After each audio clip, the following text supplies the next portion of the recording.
The TARDIS.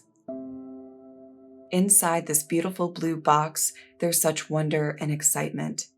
You never know what could be around any corner. Change is not a foreign concept to the TARDIS.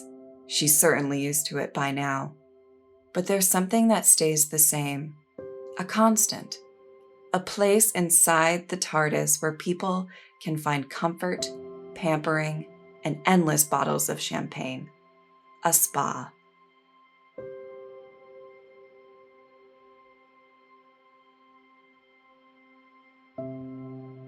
The Doctor normally gets bored at the spa. Relaxing and lazing around can be so dull and boring.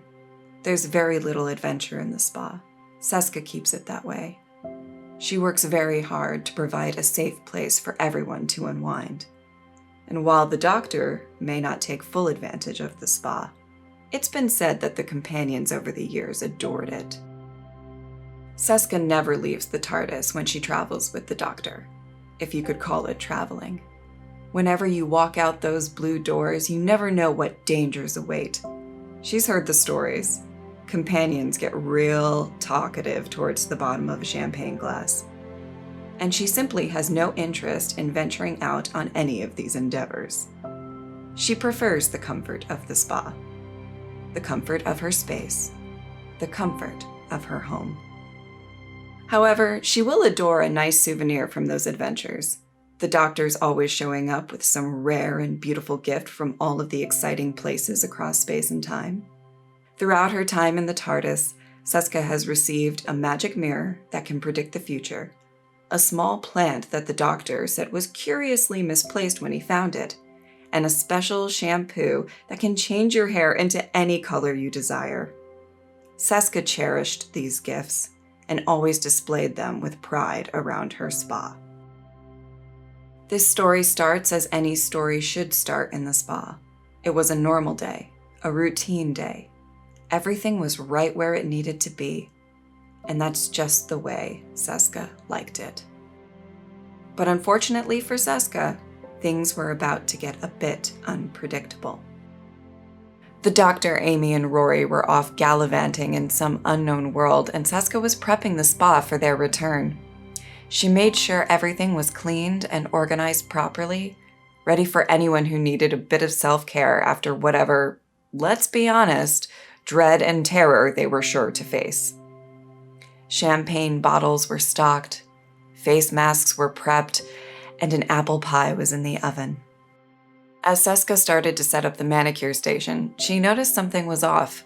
Something was not where it needed to be, where it should be. The small plant the Doctor gave Sesska not so long ago has moved. Maybe she moved it when she was cleaning.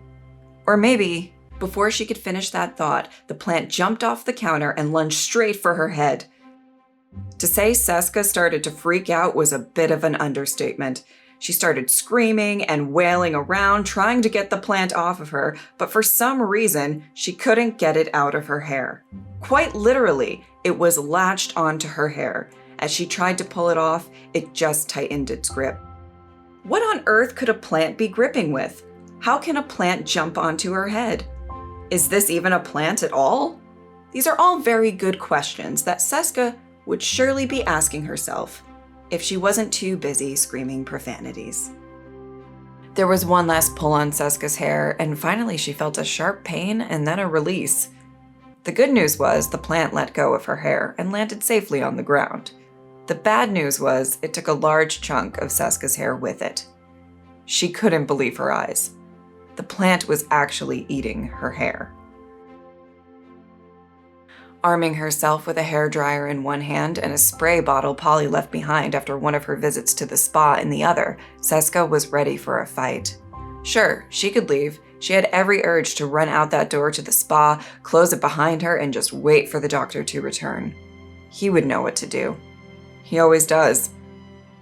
But this is her home, her safe place, and she will not tolerate this mess and anarchy in her spa. So Sesska stands there holding her hairdryer up like a bat in one hand and Polly's spray bottle in the other. She wasn't entirely sure what was actually in the spray bottle, but she was pretty sure it wasn't water. It was time. Time for Sesska to be brave. Time for her to defend her home. Time for her to avenge her beautiful hair. As this small plant bounces around, ruining everything in its path, Sesska runs up to it, traps it in a corner, stands her ground, and aims the spray bottle at the plant. "Don't touch anything else," Sesska said with a fury in her voice, trying to be as intimidating as she can. How does one actually intimidate a plant? Especially with a spray bottle, which normally would be filled with water, the very thing a plant needs to survive. Okay, admittedly, this wasn't the best plan, and Sesska knew it at the time. But it's what she had, and she was going with it. Much to her surprise, it worked. The plant froze. It stopped jumping around. It stopped knocking things about. It just stopped. But there was something else. Something that Sesska noticed about the plant in the moment that didn't make much sense. It was almost as if the plant was afraid. It was cowering. This plant was scared. How does that make any sense? How does any of this make sense? What kind of plant feels fear? It was then that Seska's urge to protect her home was overwhelmed by a sudden and unexpected concern for the well-being of this plant. It all became pretty clear. When we feel terror and uncertainty, we act in unusual and unpredictable ways. Some of us arm ourselves with hair dryers and spray bottles, while others of us lash out and wreck everything in sight. Sesska lowered Polly's spray bottle and wondered why this plant was so scared. And then she remembered what the doctor said when he gave her this plant. He said it was curiously misplaced when he found it. It was far, far away from where it belonged. It was so very far from its home. It was out of its comfort zone, and it was scared. The questions of how this plant moves and why it feels emotions just fell to the back of Seska's mind. That wasn't important. She was sure the doctor would figure it out later. What became important was that there's a creature in Seska's spa that doesn't feel safe and doesn't feel comfortable. All of these thoughts rushed through Seska's head, and she realized that the plant was still scared. Normally, Sesska prides herself on perfection and creating such a safe place for people to unwind that she found herself struggling to figure out how to comfort this poor creature. What can you do in a situation like this?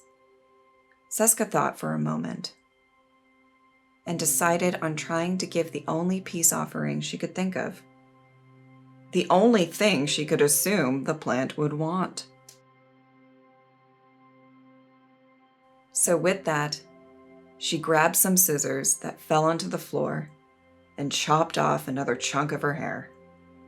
She held out her hair to the plant and promised she wasn't going to hurt it. She had no idea whether a plant could understand her, but she promised nonetheless.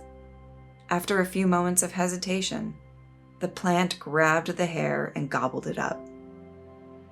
Maybe this wasn't such a scary place after all.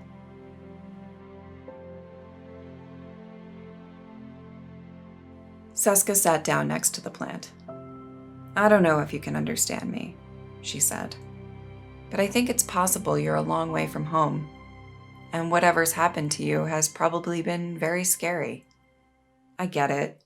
Change is scary. The unknown is scary. And when we get taken out of our comfort zone, it's like we don't know how to cope. I get that better than anyone. The doctor's gone on so many adventures with so many different companions, and I can't even bring myself to leave the TARDIS. Well, except for that one time when Jamie got into trouble with some dinosaurs, but I promised him I wouldn't go into detail about that. I know it's scary, and I don't know if this will make you feel any better, but you're honestly in the best place imaginable if you're trying to find your home. The doctor travels all across time and space, and the possibilities of where we can go are endless. It might take a while, but there's a chance we can find your home. Get you back where you belong. And if this helps at all, I'll always be here. I'm always at the spa. That literally never changes. I know this can't replace your home, but if you would like to stay, maybe you could find some comfort here. Sesska knew there was a strong possibility this plant had no idea what she was saying at the time. But she felt compelled to say it anyway. She really couldn't bear the thought of someone being scared in her spa, even if it was a plant. Once she finished talking, she sat in silence for a moment. Maybe just being there was comfort enough. As she tried to think about what her next move would be, she felt something. As she looked down, she saw the small plant wrapping its leaves around her forearm. Well, what do you know? This brilliant and unexpected plant can jump high, eat hair, feel emotions, and yes, it can give a hug. And it was at this very moment that the small but surprising plant found its very best friend. A best friend who made an effort to help it feel safe and comfortable. A best friend who eventually gave it its own name, Freddie. Freddie was definitely far from home and certainly didn't know how to get back there, but it was going to be okay. Because with a little bit of luck, and maybe a little planning from the doctor, Freddie found a new place.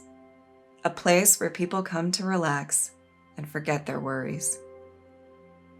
A place ran by a somewhat neurotic woman whose number one goal is to make everyone feel welcome. A place that could very well be a temporary new home. This wasn't Sesska and Freddie's only story in the spa, just the first. But those stories are for another time.